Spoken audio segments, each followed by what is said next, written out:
एक जगातली एक असं सुंदर भूमी आत्ताच आपल्या कोकणातल्या बऱ्याचशा किल्ल्यांना वर्ल्ड हेरिटेज साईट म्हणजे युनेस्कोची जागतिक वारसा स्थळ म्हणून नामांकन मिळालं.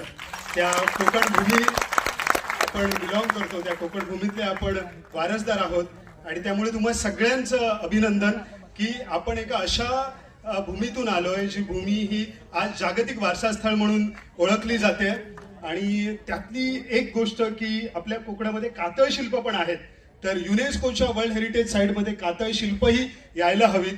कारण कातळ शिल्प हा आपल्या कोकणातल्या जुन्या लोकांचा, कोकणातल्या जी माणसं आपण इव्हॉल्व्ह झालो, एक माणूस म्हणून आपण जगायला लागलो या कोकण भूमीमध्ये, त्या आमच्या जुन्या आदिमानवांच्या काळातल्या कातळ शिल्पांचा गौरव मला वाटतं पुढच्या काळामध्ये व्हायला हवा, जो खऱ्या अर्थानं आपल्यासाठी एक अभिमानाची गोष्ट असेल.